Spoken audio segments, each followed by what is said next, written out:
Hello, and welcome to Speaking of Psychology, a podcast produced by the American Psychological Association.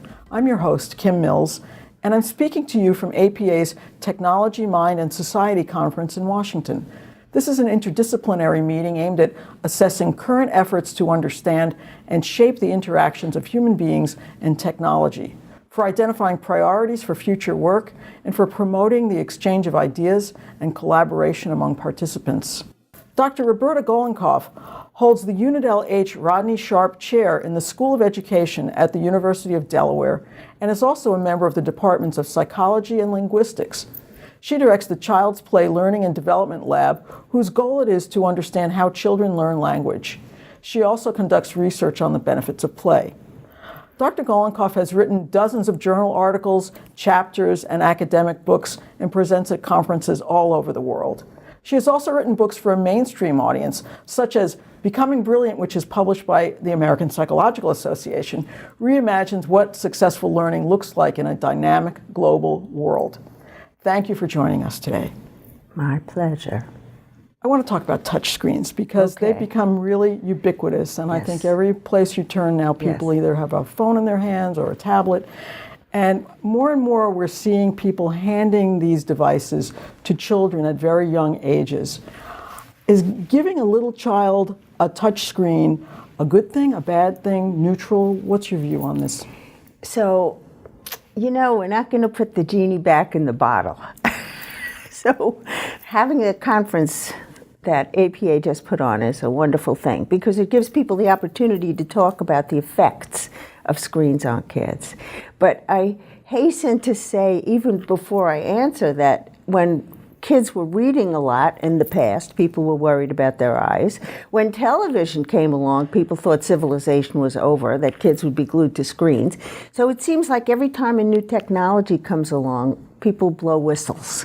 And I'm not sure that the whistles that they're blowing are always justified. So even my 15, 16-month-old grandchild can't get enough of his father's phone when they call me on FaceTime. There's something so appealing about having buttons you can press, right? In the past, it was turning on the light switch, right? Now, it's buttons on the phone, right? They're calling Alaska. We don't even know. And I think something like this needs to be harnessed. And that's a lot of the papers that I'm hearing here today. How can we use this fabulous drive that kids have to engage with technology to help them learn? And many of the research papers that are out and coming out are showing us that we can instantiate learning principles using technology. We can make it minds on, and not just swiping, but where you have to think to get an answer. We can make it engaging and not distracting when we don't break up a story with a sound effect. We can make it socially interactive, which we know is important for how kids learn. So we can instantiate the learning principles that we know work for kids learning using technology. So I know these devices are still relatively new, but how much do we know about the impact of them on child development? So, the thing that's so amazing is that the iPad is 8 years old. It came out in 2010. Yeah. Imagine how rapidly this has spread. The iPhone itself was 2007. It's crazy. It's everywhere. It feels like we've had them forever. Yeah, and how could I live without it, right? Yeah. So, in general, kids learn about the world through acting on it and through interacting with adults, caring, nurturing adults, and of course, other kids. So, I don't want to short circuit that. And I don't want kids to be on devices 24/7. That said, we have to use the research to guide us. So, for example, with Rebecca Dorr, one of my postdocs at the University of Delaware, we've shown that if a parent reads an electronic story from a tablet with a kid versus if the kid reads the electronic story himself, the kid will get something out of the electronic story if they read it alone. But if they read the story with a parent, they get more from it. And that's because the parent can observe where the child is looking and talk about what the kid is interested in. The parent can follow the little pointing finger, and the tablet doesn't know anything about the child's life, but the parent can link up the story to the child's life. Oh, that dog, it's just like Nana has, right? So no wonder kids learn more from interacting with adults around technology. How is that different from just a paper picture book? Well, that's a really good question. There is no question in the literature, it's pervasive, it's everywhere, that children learn a tremendous amount from reading with parents. They learn the grammar of the language, they hear academic language or expressions that they would never hear in typical conversation. For example, I heard a 3-year-old go, "Poof!" and then he disappeared. Who talks like that? That's from a child's book, right? So some of those same things can happen in electronic books where children are exposed to new language, new vocabulary, new sentence structures, just as they are when they cuddle up with parents with a traditional book. What worries me as a researcher is I want parents to spend time with their children. And I have this nightmare that someone will hand a tablet. It's probably happening today. "Good night, Johnny. Go read yourself a story." Oh my God. So the child doesn't get the benefit of the physical cuddling with the parent, doesn't get the benefit of the parent's language and explanations, and doesn't get the benefit of asking for information. So we're doing a study in my lab now with Rebecca Dorr and my graduate student Daniela Avalar, where we're going to look at the affect, the facial expression, and some physiological measures through the use of a bracelet to look at what happens during storybook reading. Because my hypothesis is it reduces parent stress and makes parents happy, although sometimes they fall asleep, I can tell you, and it makes children happy to be able to engage with parents in this very close one-on-one way. So it sounds like what you're saying is don't use these devices as babysitters. This is not just hand the kid the phone so he'll stop crying. Well, it depends where you are. What I would have given for a phone to hand my kid at a fancy restaurant, right? I mean, realistically, these things can be very useful. And it doesn't mean that you have to use them all the time. You can use them selectively. And it also depends on what's being portrayed, either on the telephone or on the tablet.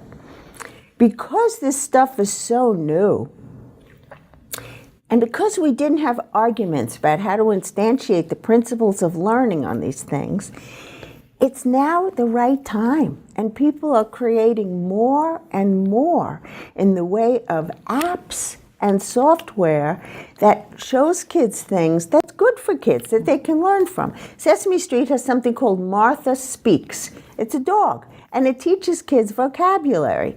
And they find that kids do, in fact, learn vocabulary.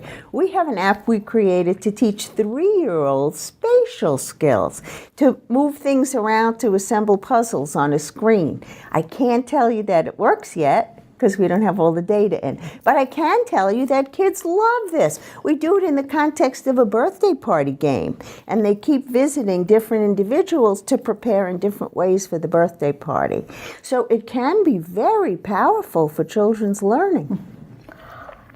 Is there an age that's too early to hand a child a touch screen, do you think? I think in our society it's happening earlier and earlier. And I can't imagine having prohibitions against it. Now, you know, the American Academy of Pediatrics came out a few years ago with a stipulation that no child under 2 should get near a screen. Yes. Guess what? They recently admitted they did that on no data. No data. Shame on them. And they have since adjusted that recommendation and weakened it. They also recognize that kids spend a lot of time on Skype and FaceTime with remote grandparents and uncles and aunts. And we know from research that I've done with my longstanding collaborator, Kathy Hirsch-Pasek, that kids can learn from conversations like Skype and FaceTime. It's different than watching television. Television isn't responsive. Passive, yeah. It doesn't respond to the child. But if I call you by name, Kim, what's this? And I show you an action with a doll, I can teach you that action just as well over Skype as I can in person. So are there guidelines for parents or some kind of like a good housekeeping seal? It's a great point. So there's an organization called Common Sense Media, and they really put out interesting information for parents about what are the movies that are good for kids, but they're mostly in the space that's above 0 to 3. And I think they're going to move down into the 0 to 3 space. Because, as I said, more and more kids are being handed a phone to play with while their parent is involved in. My kids only fought when I was on the phone, right? So if I had had something to hand them, I would have been pretty happy. So these guidelines and recommendations, are they based on scientific evidence? Are they looking at the psychology? So I think the Common Sense Media Group has psychologists on their staff, and they do make recommendations based on people's knowledge. And the 0 to 3 space, we still have to get there. I'm not aware of people who are making recommendations for that space. Now, in general, I don't want really little kids spending a lot of time on media anyway. But there are some shows that are quite charming and nonviolent. For example, I'm going to give plugs here. There's Octonauts, which my grandchildren in Oakland, California love, and Puffin Rock, which my grandchild in New York loves. I only have 7 grandchildren. It's perfect for a developmental psychologist. And these are charming little shows that the kids really love, and they teach about animals, they teach about kindness. We don't have Mr. Rogers anymore, but we have things like this. Nothing will replace Mr. Rogers, of course. And Sesame's great. But things like Teletubbies, not so much? So, Teletubbies was a little weird because they had characters who spoke in non-standard ways. I don't mean a British accent. I mean who didn't enunciate like the words right many times. But the language that children hear around them and hear addressed to them swamps any weirdness that they might hear on a particular television show. And I remember watching episodes of Teletubbies. It was never my first choice because of that. But it did have a nice fantasy element, and they did take kids to see cows and go to farms, and there's so many experiences that children don't necessarily have firsthand that they can only get mediated through media programs. So the fear when I was a child, and I think you mentioned this earlier, when we were not supposed to watch TV because it was going to rot our brains. Right. What does the research say now? I mean, what do we know, like retrospectively? Did television have that kind of an impact on people where perhaps we're not as articulate or bright or motivated as we might have been? Or as critical thinking. Given our current political situation. It is the case that there's a group called the Kaiser Foundation, and they do research on media and how it is consumed. And they have reported that children in the middle years, elementary school, watch approximately 40 hours of television a week. This sickens me, because think of the things that they're not doing. They're not running around outside. Granted, some children live in neighborhoods that are dangerous. I get that. But there are after-school programs, hopefully, where they can play outside. They're not interacting as much with peers. So, as you used the word passive before, that's what TV does. And I think for adults as well as for kids who have anxiety, it calms them down. But your average kid doesn't have anxiety problems, nor does your average adult. So I don't see the justification for consuming as much media as children do. And you know, in the past, kids might open up a book or start coloring or creating a city out of paper, I love kids being bored, because then they come up with stuff. I think it's happening less. And what that means is it's encouraging less creativity and curiosity, I think, than we've had in the past. And also less executive function, the ability to control your impulses, to switch rapidly, and to hold things in working memory. Because I think when you're passive and you're not trying to accomplish your ordinary daily kinds of play tasks that you do when you're a kid, you're not challenging yourself enough. So I don't think it's a wonderful thing for children to be watching as much television. And of course, how can I not mention that we have an obesity epidemic? Of course, some of that too is from the advertising and the fact that inexpensive junk food is often what's available in, for example, low-income communities, and is frankly cheaper.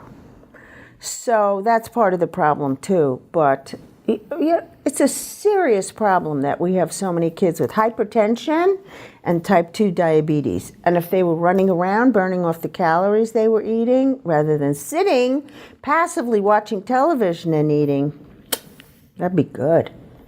Have you looked at all into what's on the horizon for smart TVs that could be more interactive?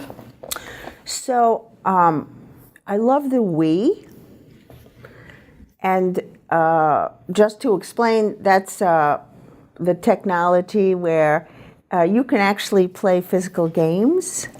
Like you can bowl, you can bat at baseball and do all kinds of things, and play tennis. You can work up a sweat playing with a Wii, which I think is great. And I hope that we have more things like that coming down the pike for kids and adults.